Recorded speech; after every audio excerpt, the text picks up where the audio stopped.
Здравствуйте, с вами телепередача «От кольчуги до брони», ведущий Станислав Коробков. Мы продолжаем про торпедные катера. Взяв за основу все-таки 55-футовый британский торпедный катер, наши авиаконструкторы, именно авиаконструкторы, решили за основу все-таки взять дюралевый поплавок гидросамолета. В нем была какая-то скорость, изящество, легкость, прочность. Но было самое интересное. Если на стандартных торпедных катерах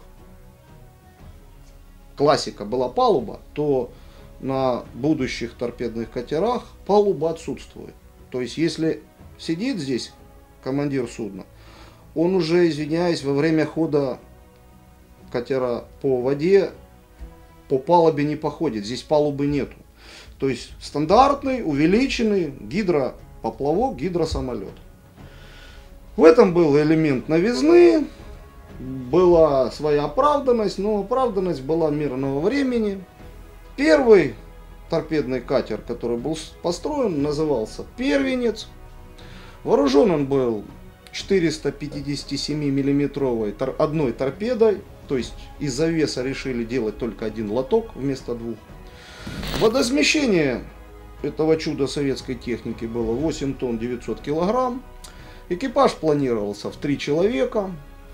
Кроме торпеды вооружался он должен был одним пулеметом «Максим». На тот момент никакого другого вооружения не планировалось, да и не было ничего Красного флота. Ну а теперь самое эффектное. Чем же он зацепил руководство флота? А развивала эта машинка целых 54 узла. А если не было еще и груза, то есть торпеды, давало это судно 55 узлов. То есть все недостатки, которые загодя уже были предрешены, перебивались скоростью 54 узла.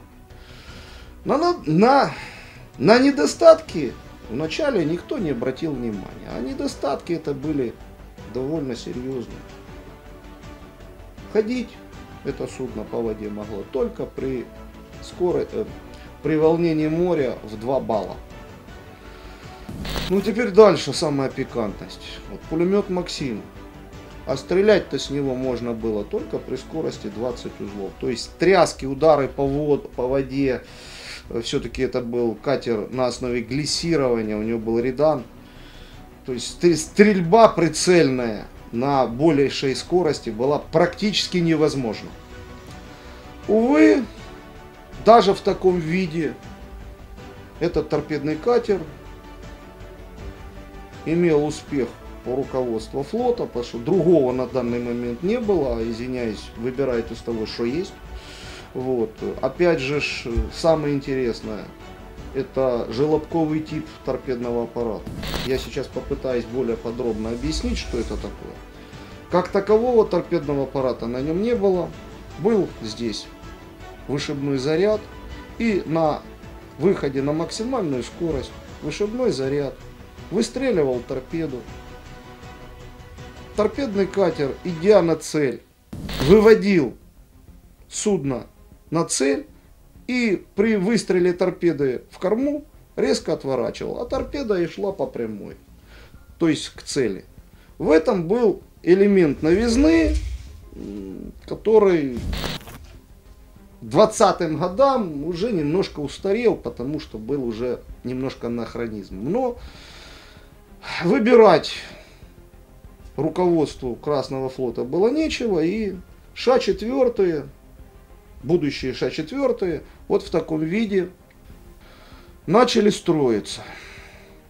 Разумеется, одна торпеда было крайне мало, и судно решили немножко модернизировать, и к 27 году судно доработали, оснастили уже 2 желобковыми аппаратами под торпеды в 457 миллиметров, чуть-чуть довооружили. Вооружение состояло или же из пулеметов ШКАС, которые только-только начали появляться, Или же более распространенные, это Дегтярев авиационный, то есть ДА. Или же один, в дальнейшем начали ставить два. То есть был он немножко слабенько вооружен, но другого флот просто не мог предоставить.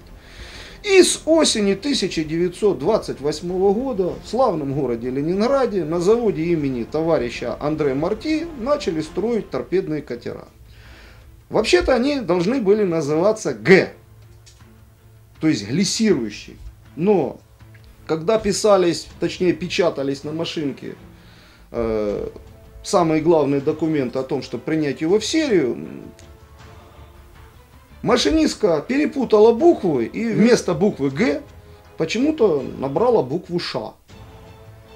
Ну, сначала никто внимания не обратил, а потом, когда начали приглядываться, было уже поздно. И так вместо буквы Г, то есть глиссирующий четвертый, появилось обозначение Ш4. Как-то вот непонятно, устрашающе, ну, приняли Ш4, так Ш4. И так началось, так сказать, производство глиссирующего торпедного катера под названием Ш4. Строился он в 5 серий, разумеется, каждый раз немножко модернизируясь и улучшаясь, и углубляясь. Все-таки были детские болезни. Дело новое, молодое. Опять же, постройка судов из дюраля, это было тогда элемент новизны. Построено было всего за 4 года 59 единиц. 28 катеров в 1932 году были переведены с Балтики и Черного моря на Дальний Восток. Ну, могу объяснить почему. На тот момент, в 30-е годы, японская военщина, как у нас любили тогда писать, начинала бряцать оружием на Дальнем Востоке. А Дальний Восток у нас был немножко крайне слабо вооружен, и лишние торпедные катера там не помешали. Поэтому 30 всего лишь оставили на Балтике, 1 на Черном море, а все остальные были переведены на Дальний Восток, так сказать, для усиления боевой мощи. Разумеется, как элемент новизны во флоте, эти суда начали применяться в секретных программах. Пытались на них ставить и динамо-реактивные пушки, пытались их применять в программах теле- и радиоуправления. Была у нас отдельная такая организация, которую руководил Бекаури, Остехбюро. Кстати, до сих пор деятельность Остехбюро немножко засекречена. В принципе, эта организация занималась всем, чем сейчас гордится российская армия.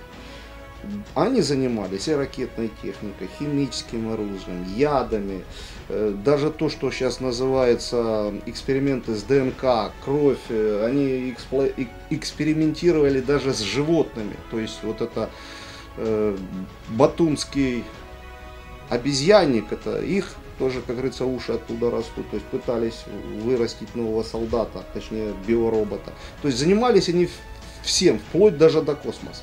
Поэтому были несколько программ, в которых торпедные катера именно без управления людей должны были, так сказать, принимать участие в боях.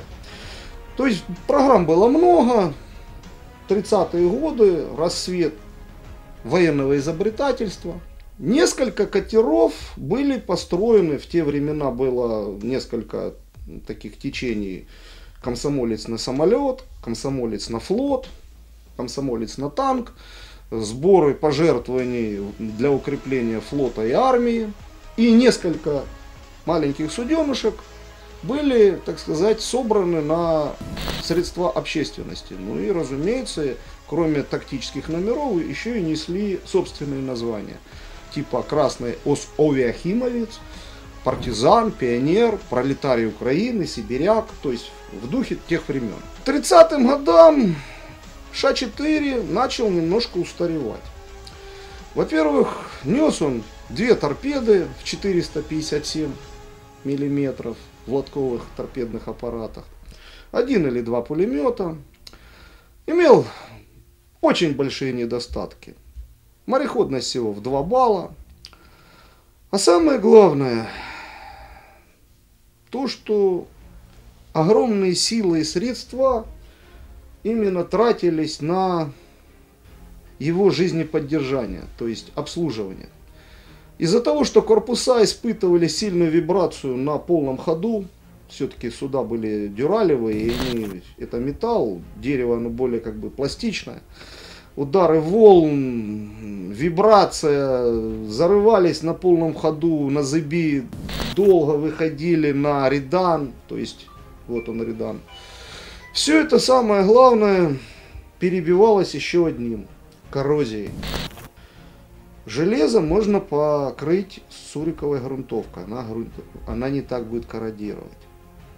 А вот с дюралем или же с алюминием у нас были тогда проблемы. Химическая промышленность была не такая уж сильная, поэтому те лаки, краски, грунтовки, которыми пытались покрывать дюраль в воде, а в соленой воде это все еще больше корродирует, в общем, жизни не прибавляли. То есть главным врагом была коррозия. И даже усиление толщины дюраля для прочности ничего хорошего не приносило. Ш4 имел водоизмещение в 10 тонн, размеры 16 метров в длину и ширина 3 метра 33 сантиметра. Для безопасности и мореходности был он разделен на 5 отсеков. Это таранный, моторный, командная рубка, бензоцистерна и так называемый кормовой отсек, где располагались лодковые торпедные аппараты. Экипаж на тот момент составлял 5 человек. Дальность плавания была всего лишь 300 миль, это при 25 узлах. Вот. Сдаточная скорость 43-47 узлов. Ну, по поводу сдаточной скорости. Это не значит, что они по морю перли постоянно в 43-47 узла. Извиняюсь. Двигатель вообще-то имел срок годности, и если так постоянно ездить, он сразу, как говорится, отдаст Богу душу.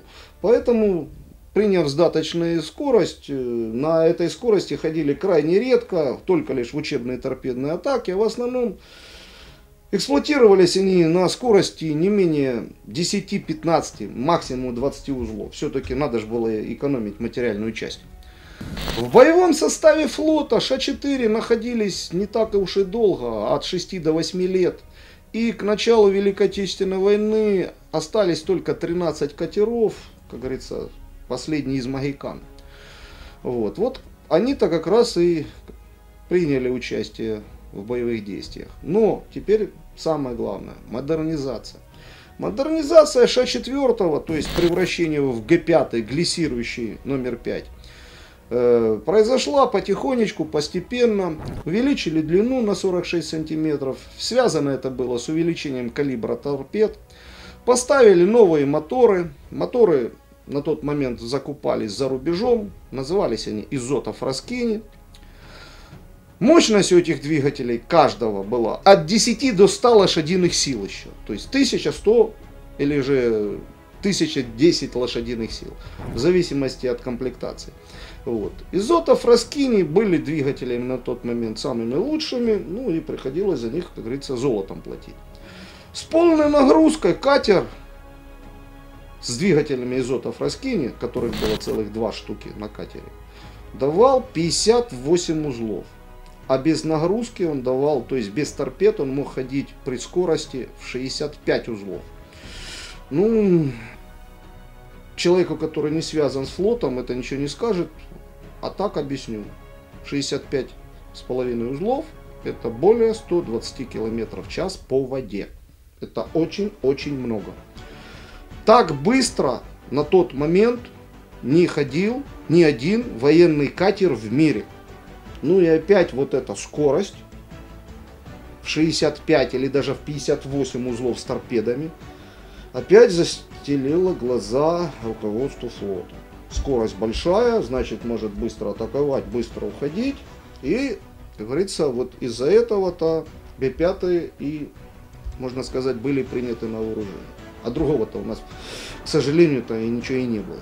Так что вот эти все узлы и перевесили чашу Г5 в пользу их строительства. Ну, маленькое отступление. Изотов Раскини двигатели хорошие, но все-таки еще не денег больших стоит, да еще и золото. Поэтому Раскини-то Раскини, но надо было думать об отечественных двигателях. И с 1933 года на Г5 начали ставить двигатели ГАМ-34 мощностью сначала в 675 лошадиных сил. Что это такое? Ну, был у нас такой конструктор двигателей, авиадвигателей, и вообще он занимался серьезно моторами. Фамилия этого человека была Микулин. Он много лет совершенствовал двигатели, собственной конструкции, а также то, что, как говорится, было закуплено за рубежом. Поэтому ГАМ-34 имел большие уши от двигателя фирмы Wright. То есть был закуплен для ознакомления двигатель фирмы Wright. И вот с этого двигателя Микулин потихонечку вытянул уже отечественный двигатель ГАМ-34. В дальнейшем конструктор Микулин довел двигатель Wright под названием ГАМ-38 до мощности в 1250 лошадиных сил. И вот именно эти двигатели ставились на серии торпедных катеров Г-5. За 10 лет было построено, точнее сдано флоту 330 штук. То есть с осени 1934 по весну 1944 года. Ввиду того, что Г-5 был основным торпедным катером в Красном флоте, ну, как бы так, чтобы не обидеть людей, моряки его не очень любили. Во-первых, очень тяжелые условия службы, очень тяжелые условия работы на этом судне. То есть при выходе на редан огромная вибрация, удары о волны. То есть все это, как говорится, здоровья не приносило. Во-вторых, стесненные условия обитаемости. То есть если сидишь в турели с пулеметом, уже с этой турели никуда не вылезешь. Если сидит вот тут механик-моторист, то он больше никуда не вылазит. Ему, во-первых, нету куда вылазить. Во-вторых, он постоянно смотрит за двигателем. И вообще, не хотелось бы про Г-5 говорить плохие слова. Ну, от фактов никуда не уйдешь. Ой, как показала война, катера Г-5 реальное боевого значения, к сожалению, не имели. То есть у них были огромные серьезные недостатки. Ограничение мореходности. Если у Ш-4 предел был 2 балла, Г-5 выходил в море только при волнении в 3 балла. К сожалению, был небольшой радиус действия, была огромная пожароопасность, все-таки это авиационные двигатели, авиационный бензин. Технически у него были отсутствие режима малого хода. Анахронизмом уже считался лодковый торпедный аппарат. Самым большим минусом была недостаточная прочность. Все-таки тонкий алюминий, даже толщиной несколько миллиметров, крепости судну не давал. А удары о волн — это довольно серьезное испытание для любого судна на скорости. Кстати, был еще один недостаток. Слабое стрелковое вооружение.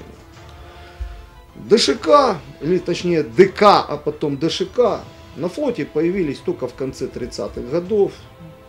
ДК были довольно сложны в эксплуатации. ДШК на флот начали поставляться только лишь в 1939 году. Так что вооружение было слабеньким. Ну и самое, то, что било ниже пояса, это коррозия алюминия. С ней боролись страшно. Вот. Но при всех огромных усилиях по предотвращению коррозии, все это сказывалось на эксплуатации судов. Например, в 1942 году к немцам в плен попал торпедный катер под номером 95, типа Г-5. И на допросе командир судна сказал, что самая большая головная боль у этого судна — это борьба с коррозией. Немцы очень удивились, и он им объяснил, что на плаву летом 1942 года это судно в воде находилось от 5 до 7 дней. Все остальное оно стояло в специальном ангаре, где сушилось. Зимой это же судно использовалось всего лишь от 10 до 15 дней. Это на Черном море. То есть судно, которое должно было стать грозой кораблей противника, в основном стояло и сохло. Потому что если бы оно не сохло, оно бы, как говорится, еще быстрее бы сгнило. крайне неприятный факт. На этом мы вторую часть заканчиваем. С вами была передача «От кольчуги до брони». Ведущий Станислав Коробков. До следующего раза.